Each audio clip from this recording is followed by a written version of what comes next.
고수의 국어 강사 안종민입니다. 자, 이번 시간에는 수능 특강문학 83페이지에 있는 정지용의 불사조 살펴보겠습니다. 먼저 작가를 살펴보겠습니다. 정지용 님은 1902년생이고요. 일제강점기에 활동하셨던 분입니다. 1950년에 돌아가셨는데요. 납북을 당했다고 해요. 북한으로 납치를 당하다가 납북 과정에서 경기도 동두천 근처에서 미군의 폭격을 받고 돌아가셨다고 알려져 있습니다.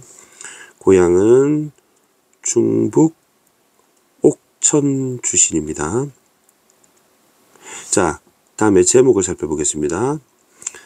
아니불, 죽을사, 새조입니다. 죽지 않는 새이죠.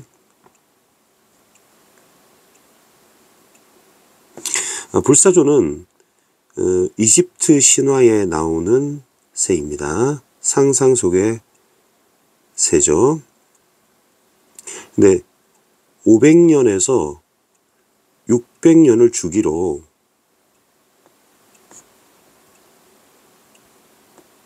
한번 스스로 향나무를 쌓아서 불을 지핀다고 해요.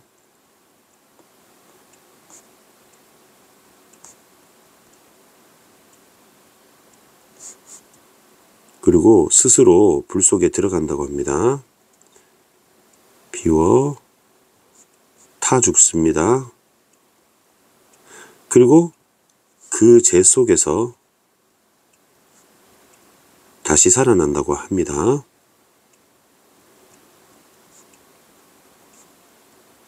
그러니까 부활하는 거죠. 이게 마지막 연 내용과 관련이 됩니다. 유견. 그래서 불사조라는 제목을 지었고요. 다음에는 보기를 한번 보겠습니다. 1번, 2번 스킵. 자, 3번 보기입니다. 자, 한 존재의 소멸이 새로운 생성으로 이어진다고 했네요. 그러면 가의 경우에는 불사조. 자, 따옴표 비애입니다. 그러면 인간의 근원적 감정이라는 거죠. 네, 슬플 비, 슬플 애.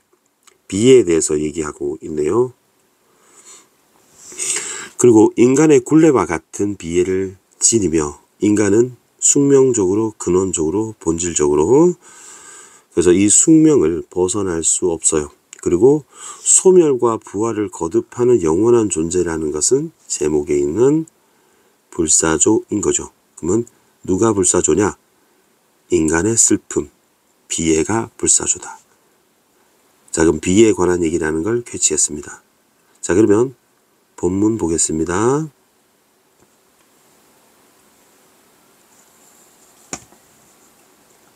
비애, 너는 모양할 수도 없었다. 여러분, 비애가 새드라고 하면 슬플 비, 슬플 애, 슬픔이라는 감정입니다. 그러면 모양할 수 없었다는 것은 비가시적 존재이기 때문에 인간의 감정은 추상적이고 관념적인 것이죠. 이렇게 이해하시면 되겠습니다. 너는 나의 가장 안에서 살았도다. 그러면 너가 비애가 되는 것이죠. 비애가 내 마음 속에 있습니다. 그리고 선생님이 일단 비애를 동그라미를 쳤는데요. 일단 긍정, 부정을 떠나서 일단 표시를 했습니다. 자, 그러면 너는 영어로 you고, you는 2인칭 대명사죠. 사람일 때 쓰는 겁니다. 그래서 의인법이 사용되었고요. 도다라고 하는 감탄형 종결 어미를 사용했습니다. 그렇기 때문에 뒤에 느낌표를 칠 수가 있죠. 그러면 영탄법이 되겠습니다. 그럼 내 마음 속에 비애가 자리 잡고 있다. 이런 얘기죠. 너는 박힌 화살. 그러면 비애를 비유한 겁니다. A는 B. 그러면 박힌 화살로 비유했고요. 또 날지 않은 새로 비유했습니다. 자, 그러면 이 노란색 여러분 한번 표시해 보시고요. 그리고 볼펜으로 여기에다가 비애를 그죠? 비유한 보조관념이 되겠죠? 비유한 보조관념이 되겠습니다. 조금 길게 할까요? 조금 길게. 보조관념입니다. 이게 출제 요소가 될 것 같아요. 아, 선생님이 빠뜨린 게 있네요. 선생님 이제 그동안 정지용 님이 수능에서 어떻게 출제되었는지 살펴보겠습니다. 잠깐 갔다가 돌아올게요.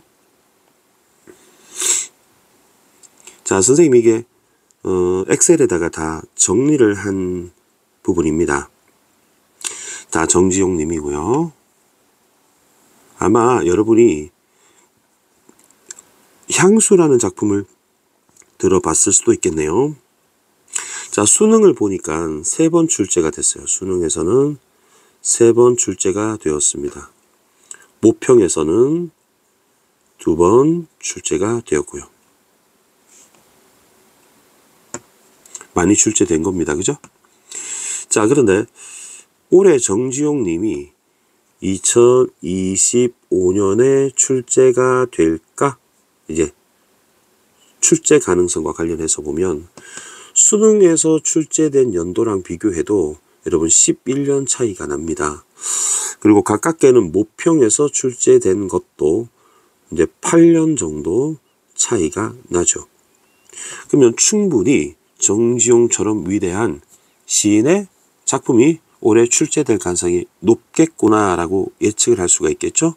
그래서 선생님이 이 불사조 정지용님의 작품을 별표 출제 가능성 5개로 했습니다.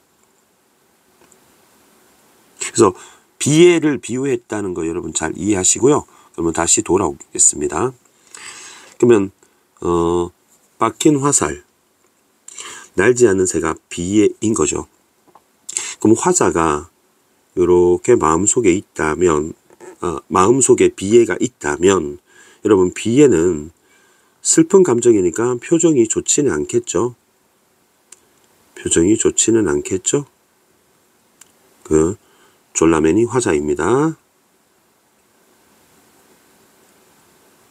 자, 그래서 눈살을 찌푸리는 걸로 한번 해보겠습니다.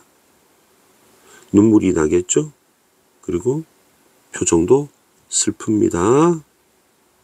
그러면 마음속에 비애가 들어있는 거예요. 쌤 비애를 빨간색으로 이렇게 해서 이렇게 눈물을 흘리는 걸로 하겠습니다. 얘가 비애인 거예요. 비애. 비애가 마음속에 있는데요. 그럼 박힌 화살은 어떻게 생겼냐면 이렇게 그 화살 촉이요. 뾰족하게 생겼잖아요. 그러면 몸속에 박히면 반대로 나오기가 힘들어요. 들어가기는 쉬우나 그러면 이것은 숙명적이다. 이런 의미를 가지고 있는 것이고요.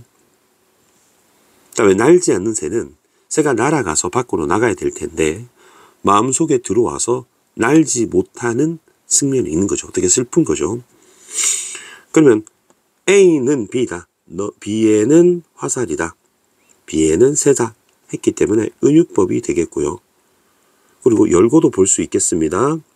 너는 슬픈 울음과 청각적. 그래서 새라고 생각하면 여러분 왜 슬픈 울음을 우는지 이해하실 것 같습니다. 또 아픈 몸짓을 지느라. 그러면 아픈 몸짓은 날지 않는 새가 몸속에서 이제 움직이지 못한다든지 아니면 박힌 화살 때문에 아프다고 생각하면 될 것 같습니다. 아픈 몸짓은 뭐 촉각적이라고 볼 수도 있고요. 그 다음에 몸짓은 시각적이라고 볼 수도 있겠죠. 노라도 감탄형 종결어미입니다. 따라서 뒤에 느낌표. 그러면 영탄법 되겠죠. 그리고 화대상심을 정리해 볼게요. 화자는 나죠. 나가 드러나 있습니다. 그 다음에 대상은 너인데 제목을 통해서 너가 대상이 비애라는 걸 알 수가 있고 1, 2연을 읽어봐도 알 수가 있죠. 자, 상황은 뭐 하는 상황이냐면 나는 너에게 말을 건네고 있습니다. 말을 건냄. 비애는 내 마음속에 들어앉아 있습니다. 그러면 심리는 비애를 숙명, 피할 수 없는 운명으로 여긴다는 거죠. 인간의 근원적인 감정이라는 거죠. 그것을 비애를 근원적으로 감정이기 때문에 수용하는 자세 정도인 거죠. 아무리 슬픔을 피하려고 해도 피할 수 없다. 너를 돌려보낼 아무 이웃을 찾지 못하였노라. 노라 역시 위에 있는 것 똑같이 영탄법 처리하면 되겠습니다. 노라가 종결어미 반복. 종결어미의 반복 이해하셨죠? 그리고 우리 랩에서는 라임이라고 하죠. 이 라임을 국어에서는 다리각자 운율의 운해서 각운이라고 합니다. 그러면 내가 너를 맡길 이웃을 못 찾아서 보낼 수가 없어 이런 뜻이죠. 은밀히 말하노니 이르노니 행복이 너를 아주 싫어하노라. 그러면 행복과 비애가 대조가 되겠죠. 선생님이 왜 비애를 동그라미를 쳤냐면요. 이것을 수용하고 인정할 수밖에 없기 때문이에요. 수용할 수밖에 없는, 그러니까 수용하는 자세인 거죠. 보내고 싶어도 내보낼 수가 없어서 수용하는 태도를 지니기 때문에 받아들인다고 보고 긍정으로 보았습니다. 행복과는 대조가 되겠죠. 그러면 대조하겠습니다. 행복이 너를 싫어하더라 라고 인용한 거죠. 행복이 싫어하더라, 하다고 말하더라 이런 뜻이죠. 그래서 바란 걸로 인용이 되고 뒤에 더라 역시 느낌표 영탄법이 많이 사용되었네요. 그죠? 느낌표 치면 영탄법입니다. 너는 다 비애죠. 너에게 계속 물어봅니다. 그래서 이거죠. 말을 건네는 어투를 사용하고 있다. 선생님 상황할 때 얘기했죠. 말을 건네는 어투를 사용하더라. 여러분 말을 건네는 어투는 언제 사용하는지 한번 정리를 해볼까요? 말을 건네는 어투는 쌤이 크게 네 가지로 봅니다. 첫 번째로 대표적으로는요. 그 도노법을 쓸 때예요. 누구야 하고 부를 때입니다. 다음에 질문을 한다는 것도 말을 건네는 거고요. 명령을 할 때도 말을 건네는 것이고요. 그다음에 가자 할 때 청류를 사용해도 말을 건네는 것입니다. 그럼 질문을 했기 때문에 말을 건네는 어투를 사용했고요. 너는 짐짓. 여러분 짐짓이란 단어 좀 알아두세요. 일부러라는 뜻인데요. 마음으로는 그렇지 않으나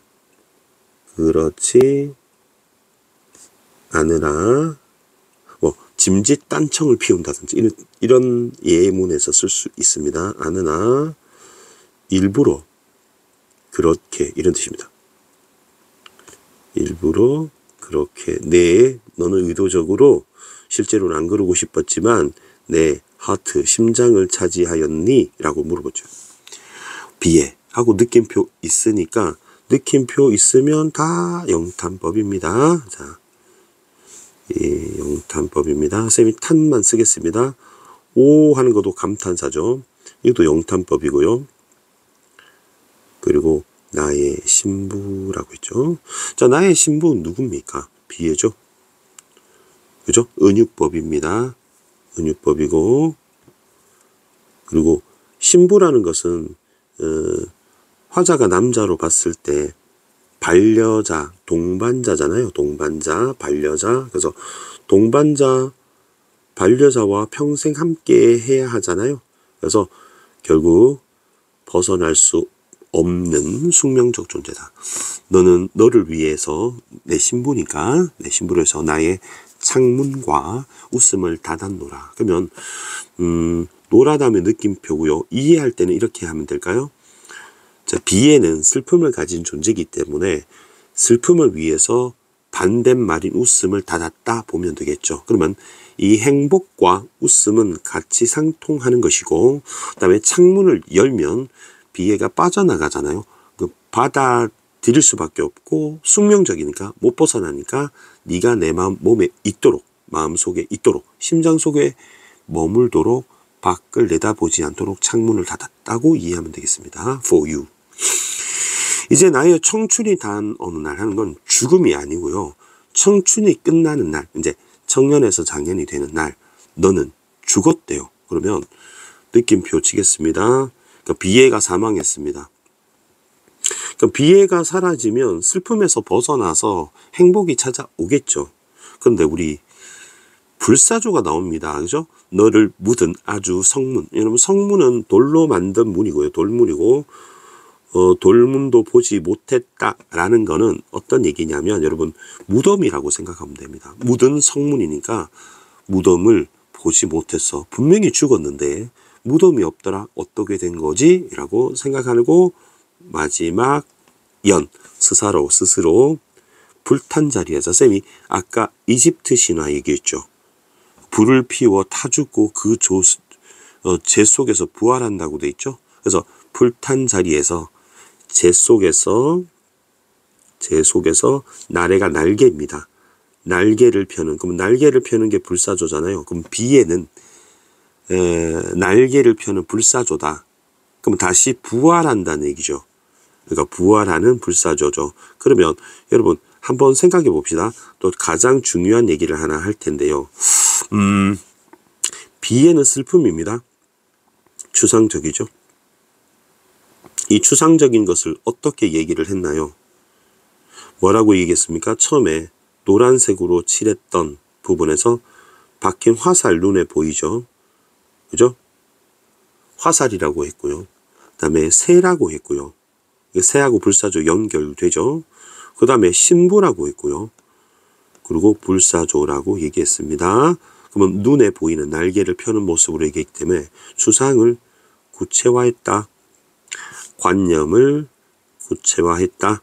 이렇게 하는 것이 대표적인 수사법이라고 볼 수 있겠습니다. 쌤이 이 부분은 파란색으로 좀 진하게 표시를 해드리겠습니다. 여러분 필기 정리하시고요.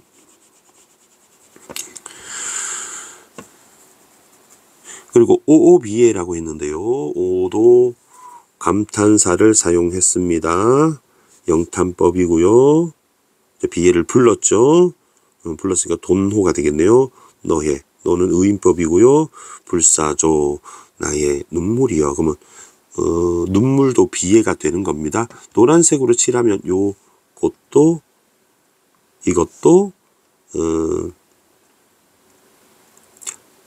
노란색, 즉 비애를 비유한 보조관념입니다. 그러면 신부가 3번이고요. 그죠? 그 다음에 불사조가 4번이 됩니다. 그러면 총 4개가 있습니다. 4개가 있습니다. 한번 쌤이 이렇게 표시를 해볼까요? 자, 화살이 있었고요. 그 다음에 새가 있었고, 신부가 있었고요. 그 다음에 불사조가 있습니다. 자, 어느 날 내 마음속에 있던 비애가 죽었습니다. 비애가 이렇게 죽었어요. 아이고, 색깔이 색연필이구나. 그래서 어느 날 비애가 깨꼬닥하고 어떻게 죽어야 되죠? 꿍 이렇게 해서 죽었습니다. 다시 그릴까요? 어떻게 할까요? 이렇게 할까요? 이렇게 죽었습니다. 슝 이렇게 죽었습니다. 그런데 이제 불탔다고 했잖아요. 그래서 불이 활활 탔어요. 스스로 불탄 자리, 스스로 향나무를 쌓아 올려서 불탔습니다. 자, 그런데 조금 후에 어떤 일이 벌어집니까? 이 불탄 검정 재 속에서 이게 갑자기 비애가 다시 부활합니다. 그죠? 부활합니다.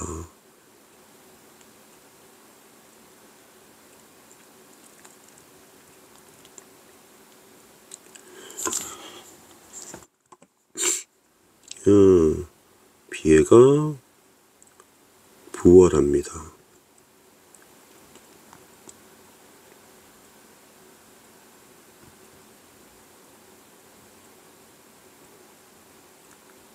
이걸 다 칠하기는 좀 힘들겠죠. 그죠? 조금 진하게 해서 표시를 하겠습니다.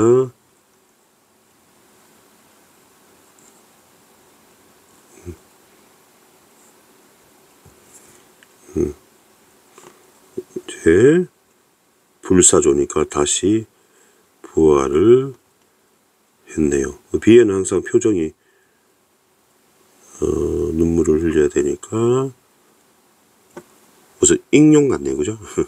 익룡 같습니다. 그래서 이렇게 비에, 이게 불사조죠. 불사조. 비에가 불사조로 다시 부활한 모습입니다. 그래서 나는 비에서 다시 벗어날 수가 없어요. 그죠? 비애가 죽어서 행복이 찾아야 되면, 그러니까 인간의 근원적 비애를 받아들이고 수용하는 슬픔에 관한 얘기입니다. 시인은 이제 외롭고 슬픈 삶을 살았던 것 같습니다. 자, 이렇게 한번 정리를 해보겠습니다. 비애에 관해서 얘기했는데요. 비애를 박힌 화살 빼낼 수 없고 날지 않은 새 울음과 아픈 몸짓을 지니고 신부 평생 동반해야 되고 청춘의 어느 날 비애는 죽었지만 다시 불사조처럼 부활하더라.